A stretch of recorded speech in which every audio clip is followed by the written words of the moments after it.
Good evening, everyone. This is Mason Winfield of the Spirit Way Project. As you know, we're a more or less weekly program of paranormal discussion. We look at the supernatural slash psychic slash paranormal slash sacred from a lot of different directions. Tonight, we are speaking to one of our dear friends, a true professional in many fields. This is Dr. Bob Young, maybe Dr. Robert Young, I should say. And this evening, we are going to be discussing a few things from his line of specialty, which is consulting with war veterans. And our program is called The Curses of War. Bob, are you here? I am here. Well, much to our advantage tonight, good friend. You know, from my perspective as a researcher, I observe that a lot of environments that bring groups of people together on an extended basis, they tend to pick up bodies of folklore. The more hazardous, the better. It's hard to think of anything that might be more hazardous than a company of men going off to war, much less training with the damn firearms. But yet, I gather through your many years of experience, Bob, you've encountered some interesting things. More than I can say. In my personal life and professional life, I've known people that served during the First World War. One personal friend was a British veteran of the invasion of Gallipoli in Turkey in 1915, and several others from the First World War and in every conflict since then. So I've had about 108 years worth of absolutely incredible experiences that people have shared with me, as well as my own military experience. It's been my honor to know all of them, and that perhaps is my best way of saying it. I specialized in post-traumatic stress disorder, and then for my last 20 years of doing psychotherapy, I specialized with working with former prisoners of war. You know, that reminds me of something. I always keep a clipboard handy. And when I think of things, I write them down real quick. And you know something? I'm going to make two comments. One is the average person probably never considers the possibility. We think of war as like you got the cannon and you move there and they got the drones, and they don't realize that there's a psychological and perhaps even a spiritual component to the warfare. And plus, don't forget that a lot of the wars the United States has been in, well, who am I telling you this? But in the last 50 years, yeah.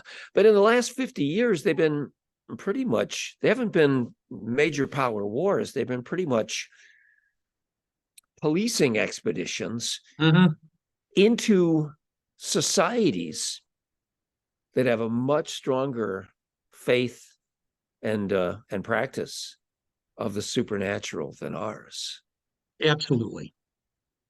This there were elements of this that emerged in the Pacific during the Second World War. Okay, no. A lot of the Aboriginal societies there still practice magic. Okay, there's the dream world of the Australians. Curses are certainly practiced. Curses were certainly placed on Japanese in the middle of all of this, which is not good. Sounds like some of them deserved it. Yeah, as a matter of fact, they were not known for being tender. Yeah, some I'm not going to say all of them did, but certainly no, some I wouldn't. No, I wouldn't either. Yeah. At any rate, that's where the experience starts. I mean, an Australian not just Australian, the Polynesian curses.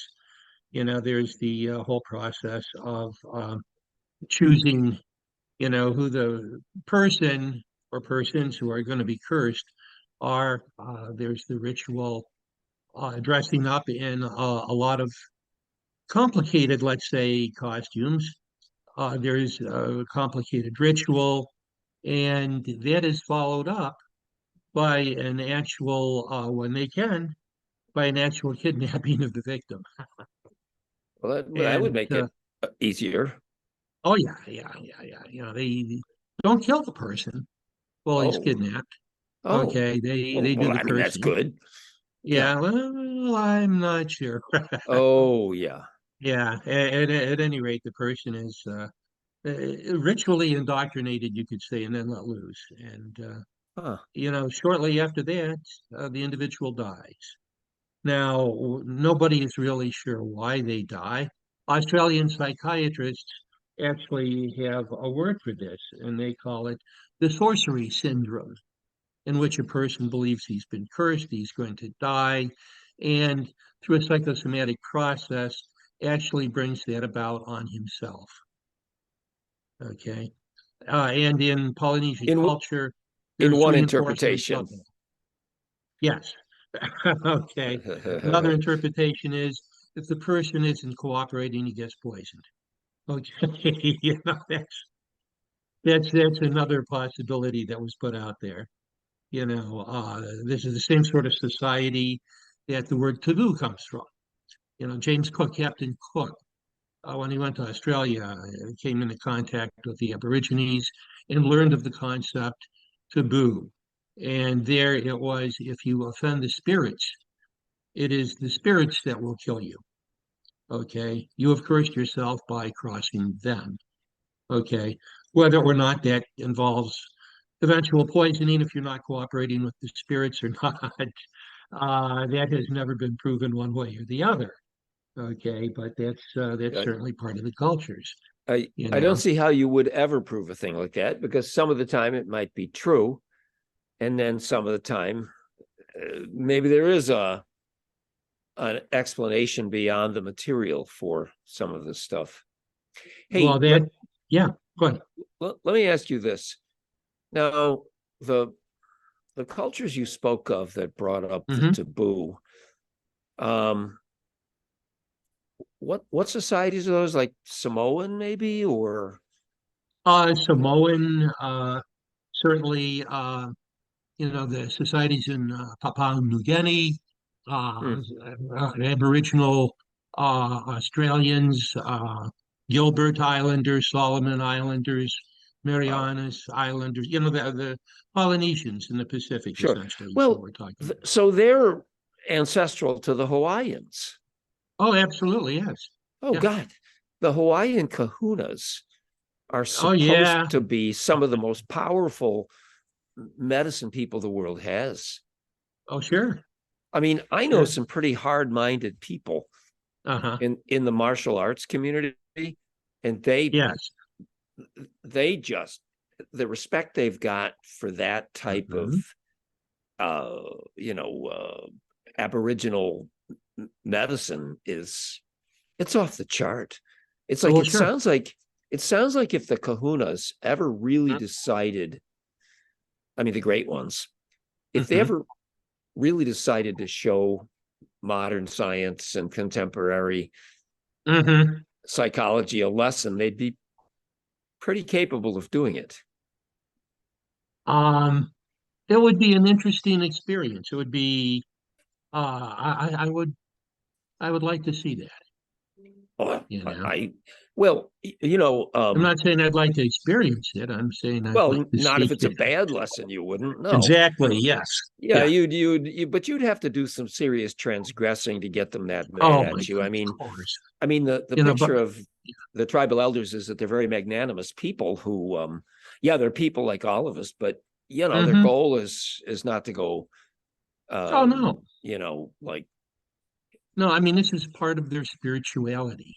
yeah, Okay. I mean, there's a wide range, a real variety of spiritual experiences and expressions of the spiritual world from, their perspective. And by and large, somebody that spends their lifetime, developing positive spiritual aspects is not going to be running around hurting Yeah. people spiritually.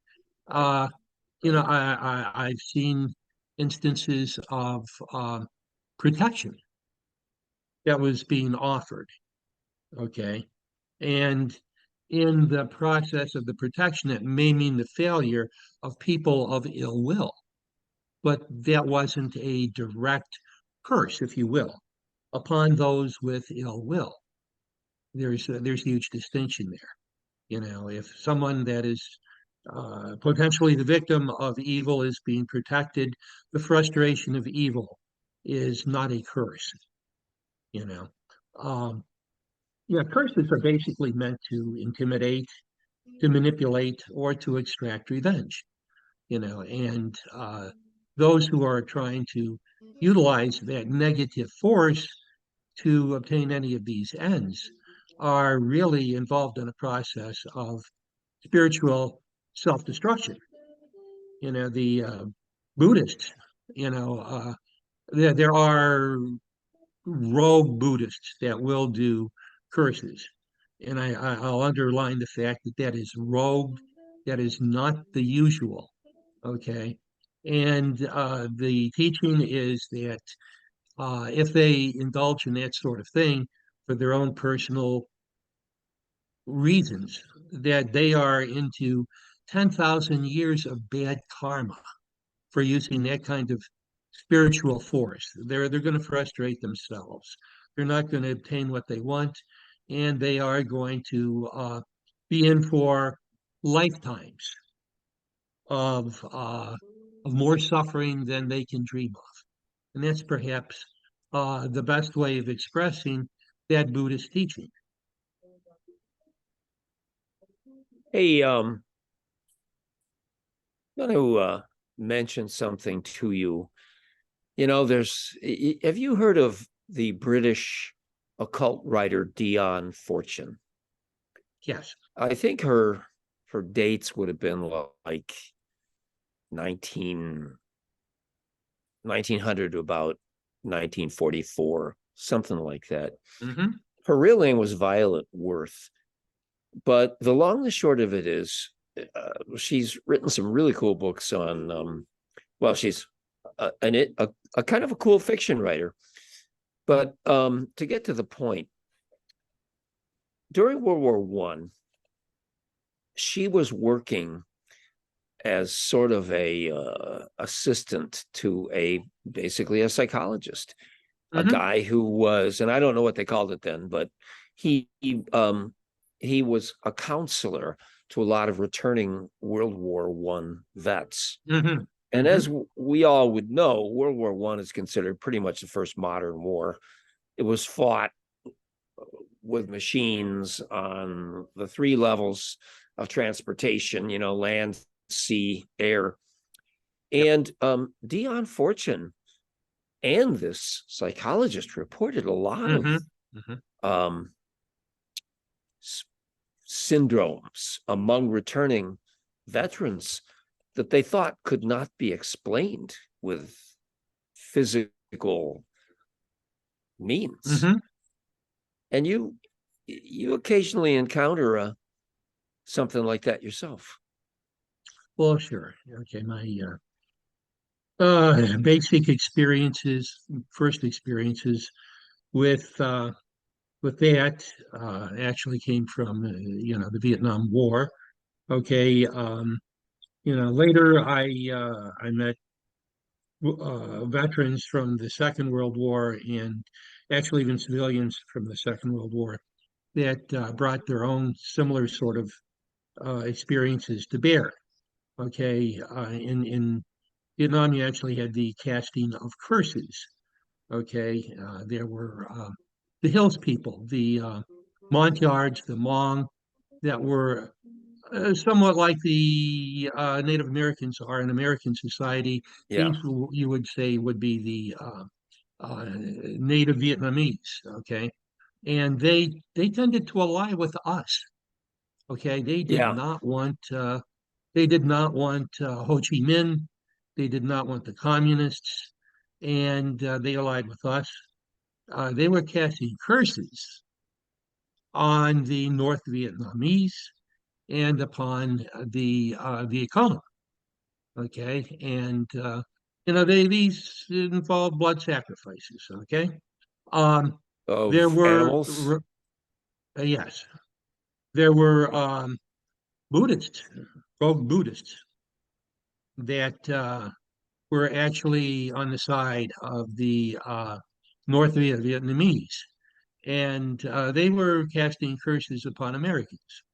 Hmm. Now, I'm not going to mention, the power of all of the above. What I'm going to say is this was definitely bad juju that was in the air.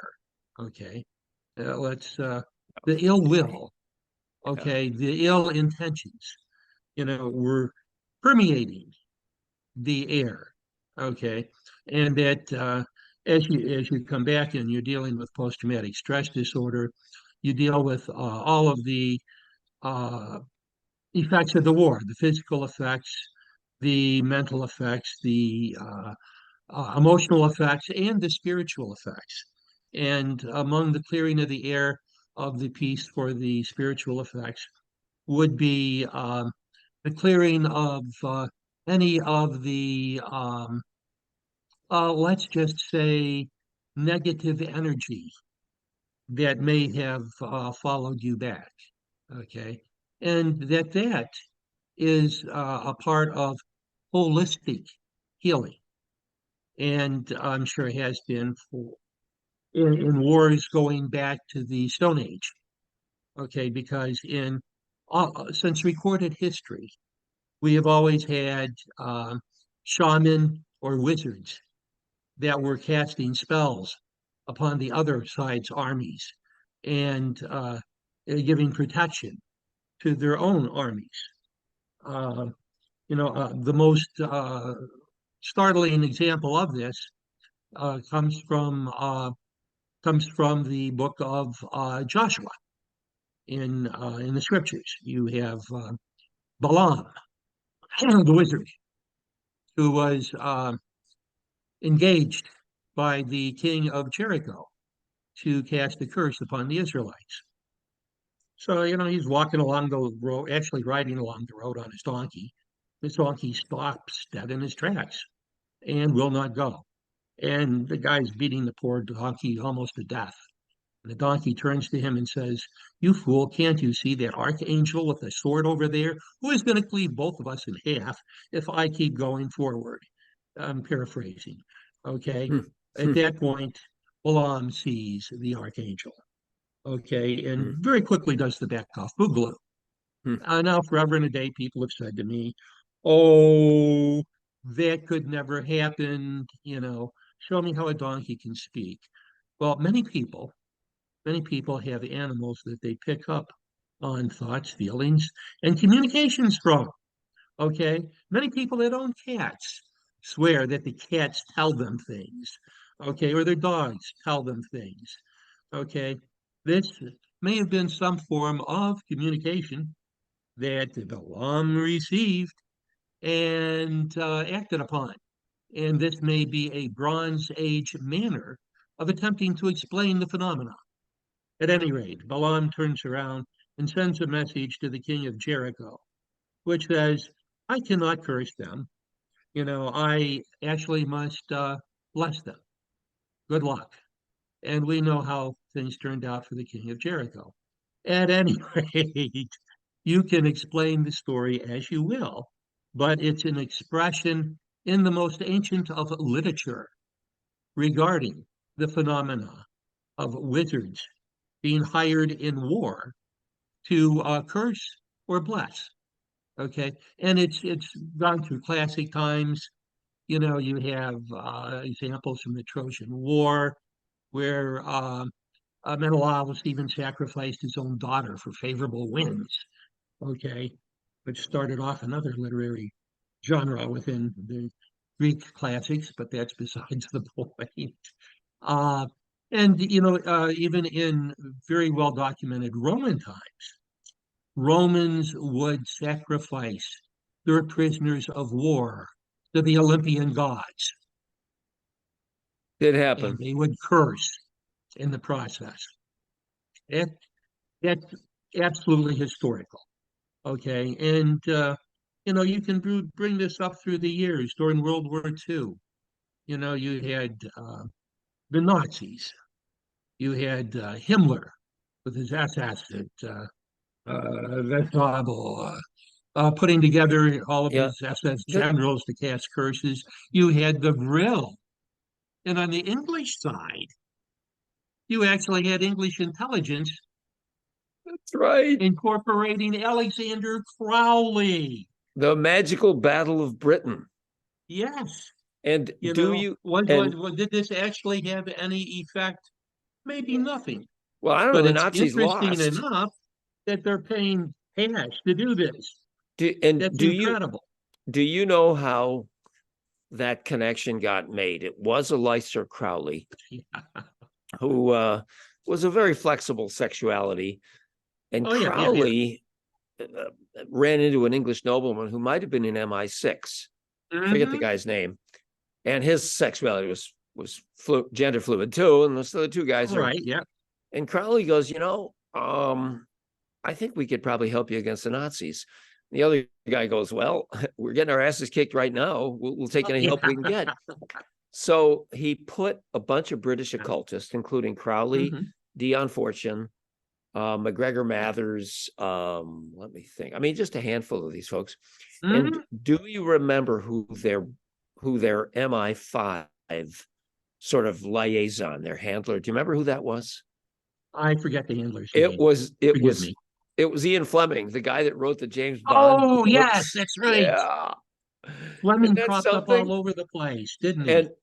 And and the Magical Battle of Britain, there were American people who Hmm. were having a, I think, Life magazine photographed an attempt to curse Hitler that was Hmm. taking place. I think there was a tobacco heiress, real Hmm. attractive woman, and a bunch of other people were trying to nail Hitler Oh, yeah. exactly the same moment as the educated curse on the other side of the aisles. Well, one thing that is interesting about the Magical Battle of Britain, though, Hmm. a the British did win the air battle, Yes.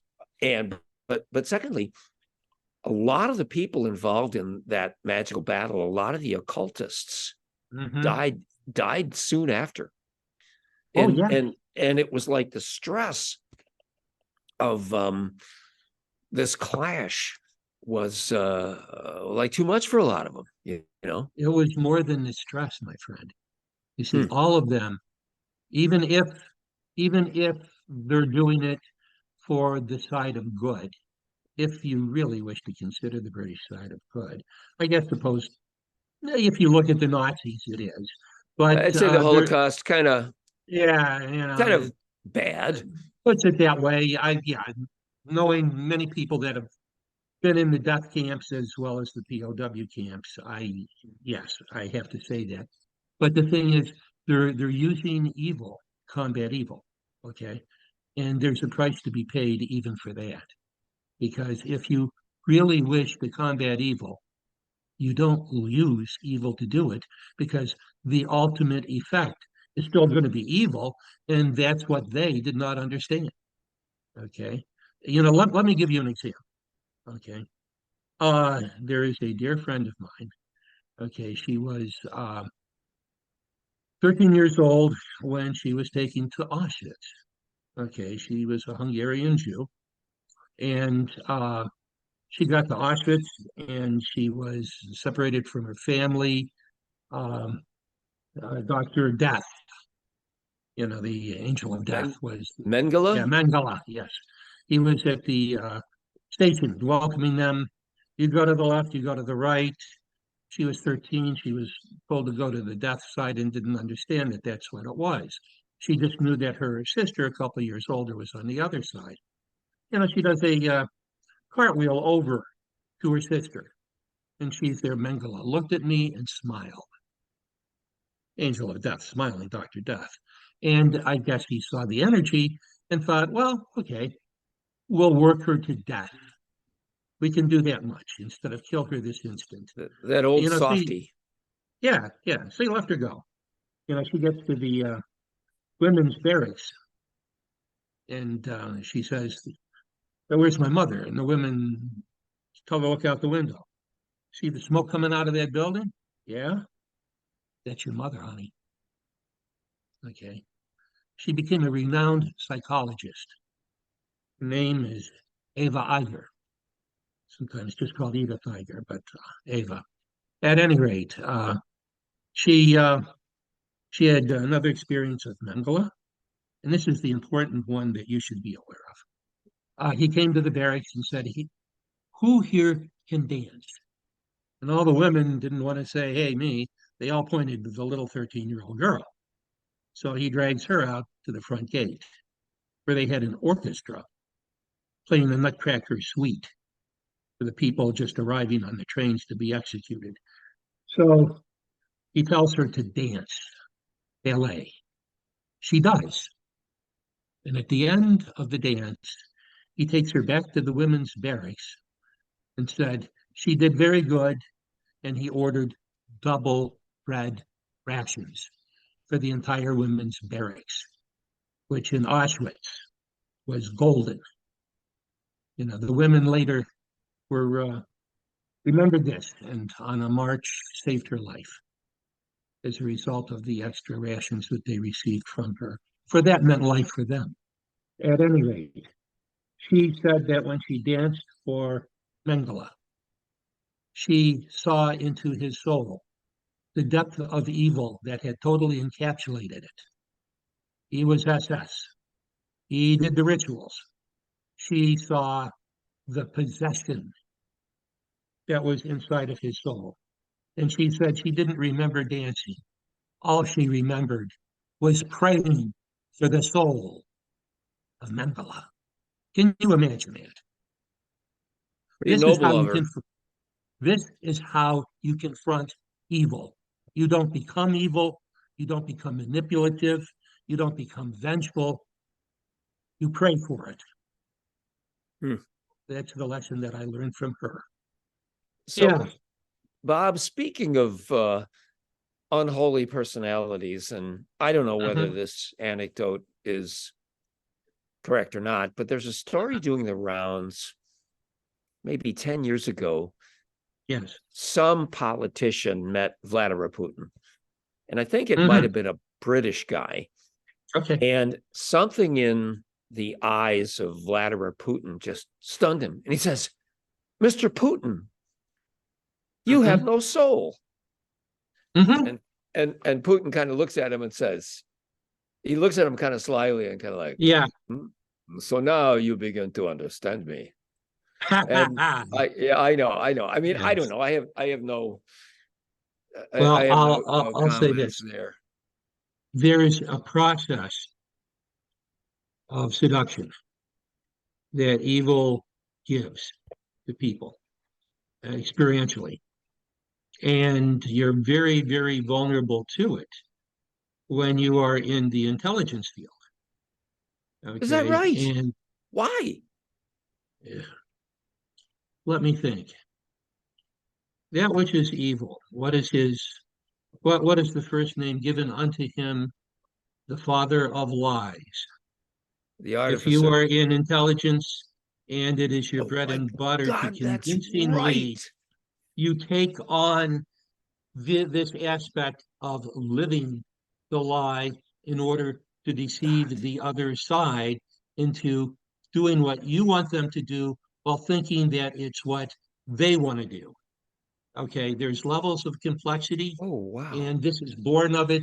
And as you live this and incorporate this as part of your persona, okay, you are very, very vulnerable to losing your soul. Now, some people are aware of the fact that they have done it. Some people want to do it because they think they are becoming more effective in manipulating and intimidating and extracting revenge and getting what they want when they don't realize that all they're doing is aiding that which is evil to um, totally consume them. Certainly that has happened with Putin.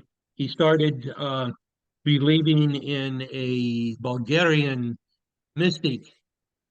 She was visually impaired. Her name was Baba Vanga. Okay, and she, among other things, has predicted the end of the United States, which of course is something that was quite appealing to Vladimir.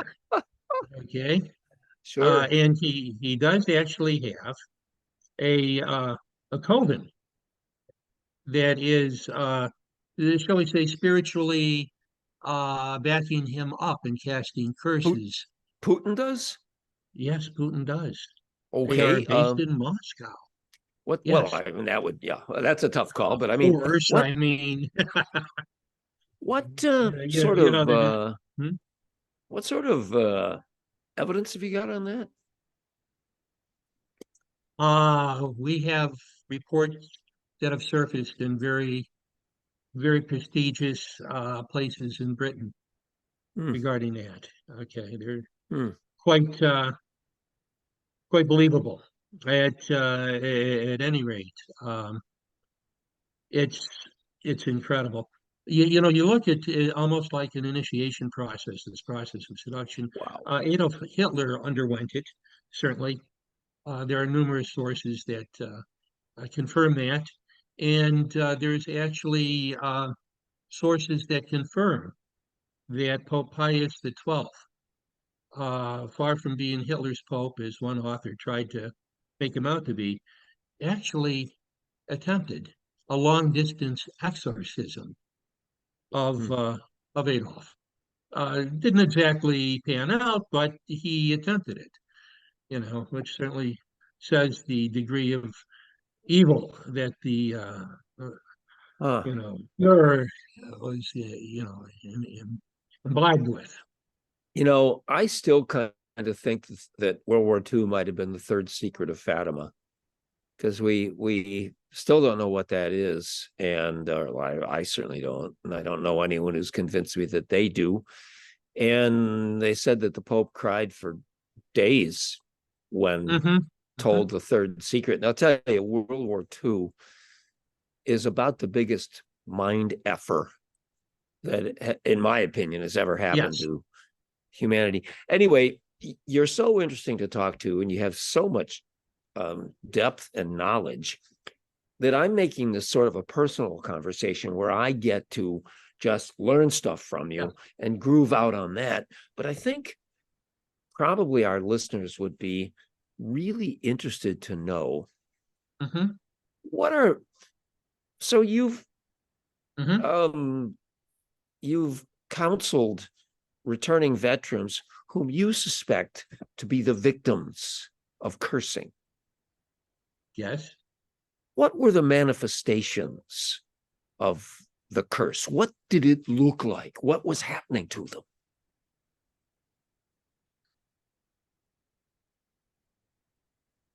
The degree of depersonalization, the degree of loss of affect. I mean, that's symptomatic of PTSD, but there's degrees, there's levels of it. And you hit a certain level of it, and it comes across to you that this is not just a reaction to combat. This is combat plus. Okay. And that's very significant. All right. And when that which is evil is trying to destroy you, you have to deal with it on a spiritual level as well. I would like to point to a good example of that from American history. And I wish this is somebody I had had the opportunity to speak to personally. Uh, his name was Black Elk.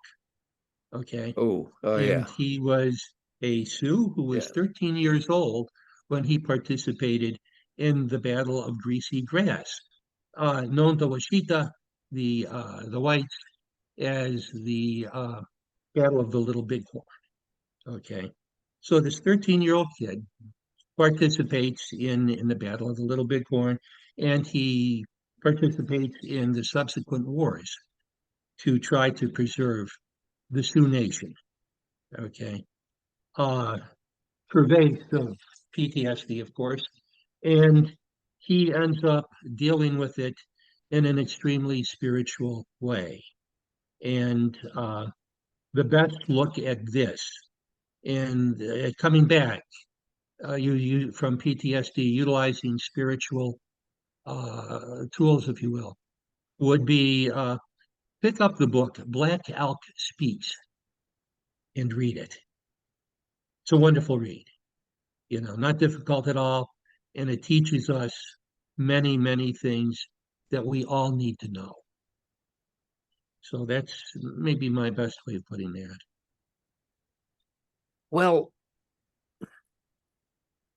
so your returning veterans Hmm. were probably experiencing very troubling dreams, correct? Oh, absolutely. Yeah. Sure, that Yeah. appeared to have had another component besides just flashbacks to, Oh, sure. okay. Um, was there ever psychic phenomena in their environment? I mean, did their how did they seem to be the focus of a haunting ever? Did it follow them around? Um, Not that's a difficult thing to answer. Some people had experiences prior, poltergeist or other experiences prior to deployment, Oh, earlier in well, the sure. line. Those exist Okay, in people's lives. Yeah, they don't have anything to do with, absolutely. yeah. And I can't say for sure that there was anything extra in terms of poltergeist activity that was occurring subsequent. Okay. Poltergeist activity, I do believe, is a very different thing than an operational curse. Oh, yeah, yeah, me too. But an operational curse might show itself in It could, very similar terms. it could, I in mean terms that's of, sure. pretty stereotypical among the Native American people I know, that if you're getting if somebody's Oh, targeting yeah. you and it's working, you're gonna have all the levels of mojo going on. You're gonna Oh, hear things, you're gonna let me give you one example. Okay. please do. All right. And the reason why I'm going to do this is because it's well known in modern culture. Pleasant View, West Virginia, the Mothman prophecies, the Mothman phenomena that people were reporting. Yeah. Um, Now, the reality there, the historical reality, okay, is that a bloodbath occurred at Mount Pleasant against the Abenaki, okay, and that there was a curse that was leveled by the Abenaki to the people that were settling in the area. And all of a sudden, you have X number of years later, this rather strange phenomena that's being reported. Now, I'm not Hmm. saying there really was a Mothman. I didn't see any of it. I found it interesting to hear about. Okay. It's an But I apparition. found it People see it. yeah, I found it extremely interesting that it happened in conjunction with an ancient curse Hmm. and an ancient massacre. Okay. Well, So I thought, who killed the Abnaki? Was it white guys? oh, yeah. Oh yeah, we Yeah, always do it. Yeah. no, not always. I mean, sometimes it's native on native. You know, Well, I mean, no, I there's was being tribal rather, expansion. yeah, I was being rather Yeah, physical about that. I you mean, know. yeah, sometimes we do, and sometimes we didn't. Well, most of the time it's white settlers. Yes, that's a fact. Well, in this continent, the higher Hmm. tech, more urbanized society pretty much does what it Yeah, wants. It's been that way everywhere. The Roman Empire did it. Shaka Zulu did it in Africa. It's like if they're got better that's true. military Attila Hmm. the Hun and, Genghis Khan and whatever, but that's not our point here. Right. So I think we may have answered the next question I was going to ask you Hmm. was, how do you cure someone? How do you lift the curse on them? Now, I've got a few ideas myself about that, but I'd like to hear what you think. Well, there is good, there is evil. You encourage the person to wish spiritual good to come into his or her life. And after that, there are practical steps that you can take in order to build virtue and to Wow. build the capacity, to strengthen the capacity for goodness to come into their life and to displace that which is evil. This is the process that you undergo, and it should be done in holistic terms while doing it for their mental sake, with the PTSD, their emotional sake, which also includes that, and certainly improving aspects of their physical health. Who taught you that? You came up with that. Uh, I cannot name any man or woman that specifically taught me that walks among us. Hmm. Well, I'll tell you something, because that's something a bit like that has occurred to me in my maturity. Because within the last 25 years, I've written books, and Yes, a lot of of time, well, you knew that part, but I course. mean, but a lot of people, they think you write a book about something, you got to be some kind of genius, you know everything. Yeah. And I just tell them, I always tell them, look, I'm a guy that did as much research as I could, and then I arranged a publisher, and I put it all in place in time and delivered a reasonably, it Hmm. doesn't mean I know everything. There's people that are never going to write a book that know more about this than I do. But occasionally people contact me and they go, Hmm. man, I'm in big trouble. I need an exorcism. And I go, okay, let's slow down here. What Hmm. qualifies you to be demonically Yes, haunted? right. Yeah. And then they go, well, the book fell off the shelf. And I go, no. You might be living in a haunted house. Maybe even if there's no Hmm. physical explanation, you got some poltergeist activity going in your house, maybe, and whatever. But there are times when they really do look like they're the victims of some kind of curse. Now, most of the time, this is got in my area. Yes. It's got to, which is upstate New York, which is your area. Hmm. Hmm. You get the feeling there's a third world element to it. There's like, there's a First Nations medicine Hmm. person or shaman who's mad at him. And I always try to, when I consult people like this, I always try to figure out who's doing this. It's like, why is somebody mad at you? Do you have any Hmm. enemies? And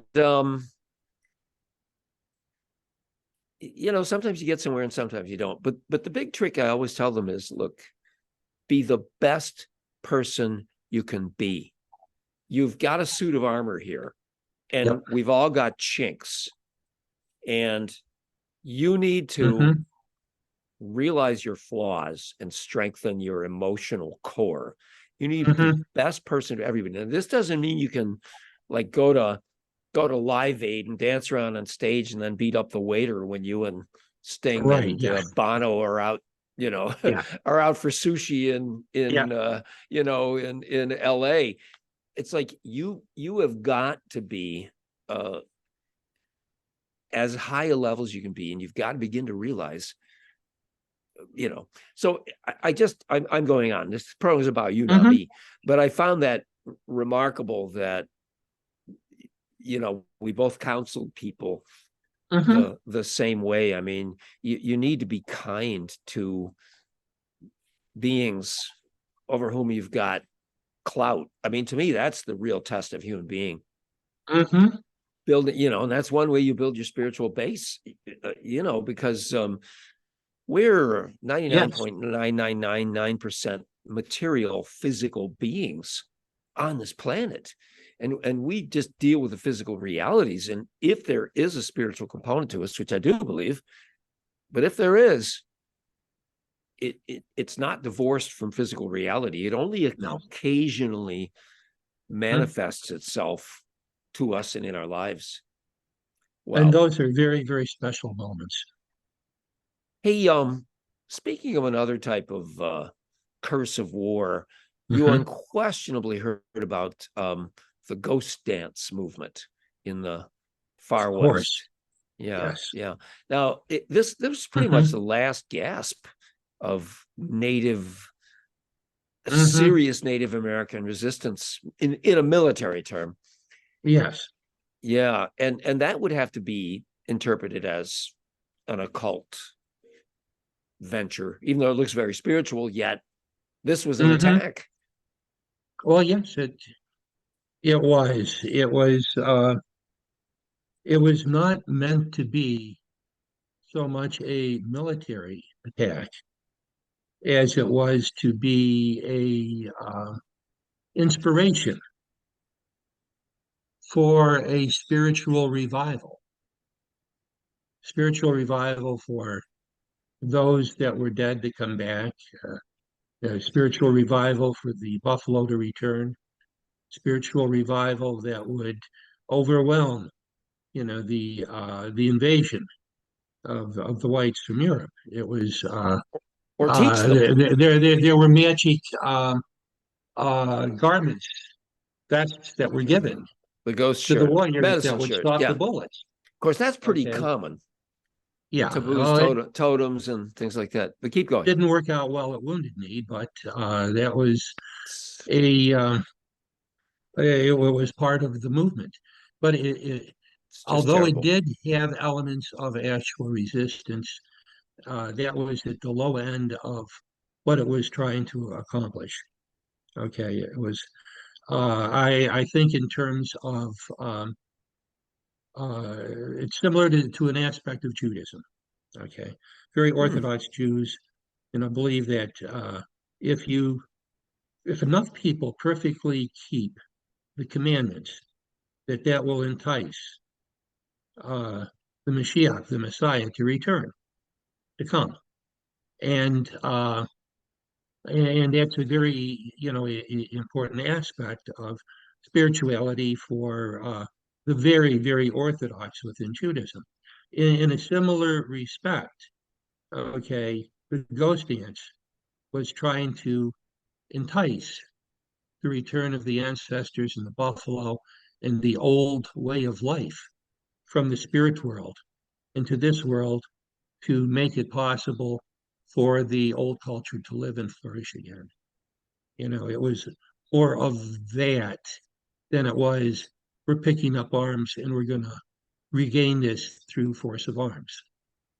Although there may be some symbolic aspects of picking up arms that were part of it, and that provided the pretext for the overreaction at Wounded Knee. Wow, that's a sobering thought. I mean, all war is terrible. Yeah. I mean, you wonder how many geniuses and poets and healers and who have we lost Hmm. in wars? What kind of talent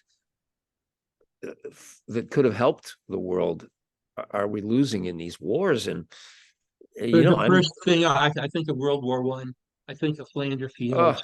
And I think of the poet Rupert Brooks. Rupert Brooks, Siegfried Okay, and it breaks my Sassoon, heart. and there were three. Well, there were kind of like four really good Yeah. wartime poets for the Brits. And the only one who survived was Robert Graves. Let me think: Yep. Rupert Brooks, Siegfried Sassoon, and I temporarily forgotten Right. the third of Hmm. the group. But yeah, But it's just good symbolic of what you're writers. saying. Yes. You wonder how That's. many Shakespeare's might never have been Oh allowed to yeah. wrote, never been allowed to write. How many Right. Einsteins? It's like, Hmm. whoa. Hmm. Sobering thoughts, Bob. It Let is. me ask you, we're nearing the end of our program. And in our sort of a consultation we had a little bit before Hmm. this program, you hinted at a type of a curse that might not have been a curse directed at a returning veteran. It might be the action of a society, of a culture group that we don't normally associate with Well, cursing. okay, I'll say a little bit on this. Okay, I'm not going to say a lot on it in terms of identification because of some of the ugly things that are happening at this moment. Okay, but I will say that there was a national leader that was perceived to be doing things that were going to destroy some very dear people. Okay, What nation? I'm not going to say it would. Not gonna tell It me. would identify everything if I did. Okay, Okay, and there were all right, I get that. yeah, there were spiritual leaders. By the way, I will tell you later. There Personally, was but not yes, publicly. And then, but exactly. then it's a secret after that. Yeah, and there Okay, are okay, I get that. okay. If something's a There were secret, I can keep yeah, a secret. You just got to tell me right up front. yes. This is a There damn was a secret. group of spiritual leaders that indeed cast a curse upon this national leader. Okay, Of their very own short nation or somebody of else's? their own nation Huh. that did something that was perceived to be absolutely destructive. Okay, so Ooh. they and what happened next is the man had a stroke, and shortly after that, Oh, no wow. longer walked among us. Hmm. Okay, Hmm. um, did the curse work? Maybe. Did it not work? Well, the man was a walking billboard for what was going to be a future stroke, anyhow. So, I can't say that the curse worked, but I can say that it was not good for him to be a walking billboard for a stroke or to be the subject of a curse, whether or not it carried any affectance, any power with it. Okay, and I'll let you know the details later. Well, But I'm it's honored that you incredible. would. I'm honored that you would trust me with that. I'm kind of dying to know about it, but it kind of brings us full circle in a way Yeah. because sure, party X delivers a curse on party Y, and Hmm. party Y keels over. You can't prove the curse did it, but you also can't deny it. And You can't say that it didn't our either. Yes. our Hmm. friends in the skeptical society, Yeah. they kind of love this kind of a conundrum where it's like if you can't Yeah. prove it or disprove it, it therefore It's is meaningless useless. in, I'm in terms thinking of Wittgenstein and his this philosophy, it's this is meaningless. working the other way around right now, but at any Yep. rate, Bob, you are a truly impressive person. I've learned a lot tonight. And before I close the program off, I want to ask you, Sure. do you know anything about that occult war between the CIA and the KGB back in like the 70s, 80s? You do. Would you be willing to come back and It do didn't another come to an end. Oh, oh no. At You least I've heard realize, that anyhow. I mean, oh, all right. I mean, who who knows? I mean, who do I I mean, who am know? I to Who have say, I ever known that could have told look, me that? maybe in a And month or if the two, NSA is listening in, their ears have pricked up. But anyhow, that's besides maybe the in a point. month or two, we could Yes, do a little program. yes. I made a note to myself because this is really, I gave a talk Yeah. on the psychic war, the Hmm. psychic Cold War. And, I never claimed to really know anything about it. I just did the research and read the books and the internet articles and wrote about what I heard. And it's interesting enough to make an hour Just don't stare at goats. talk. Well, actually, some of our comedies are better researched than our TV programs on the damn paranormal. That's a It's like that's you a got these fact. guys bloody run around all night with cameras and then Hmm. you'll have like Ghostbusters or staring at the Yeah. goats or even Star Wars and Right. Yeah. Men in Black. Some of Mhm. its fundamentals are much more original to the paranormal UFO industry than at least they knew the basic Yeah, rumors to mock it out. But exactly. I think we should do a program on. We'll come up with a snazzy title, but I think Mhm. the occult Cold War between. Oh, yeah. Oh, I think that Yeah, would be we can do that. fascinating. And Yeah. I don't know, And all I can contribute yeah, is stuff I've read, and heard through the grapevine, but I think that'd be a fascinating program. You know, I'm going to yeah, close our, we can do that. let me ask By you, the way, one thing I do want to say is there are many curses that have been well known through the years that are grist for the mill and fun that we could do a program around just to get into. And I'll start off with just mentioning there are many sporting based curses that we can have don't, fun with. don't go there. Yeah. I'm a Bills fan. Don't start Oh, that, my friend. Josh is on the chopping block. The What? Madden curse. Oh, that's right. Yeah, yeah, yeah. Yeah. Hey, let's And not. he was on he was on it I know now the one Madden time this cover. Yeah, I season. know. I know. Yeah, but the Yeah, season's not over yet.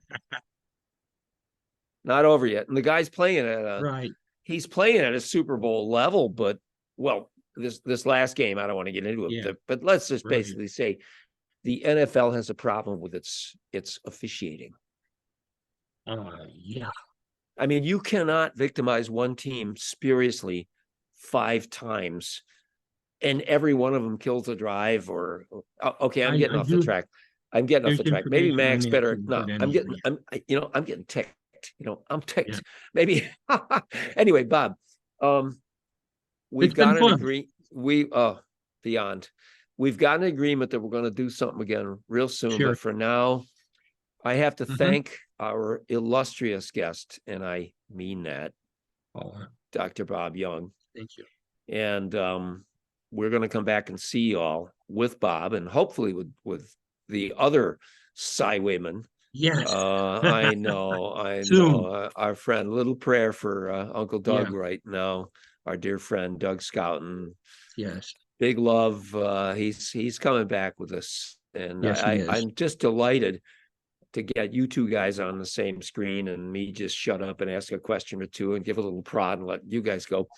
But this is Mason Winfield of the Spirit Way Project. I'm signing off tonight.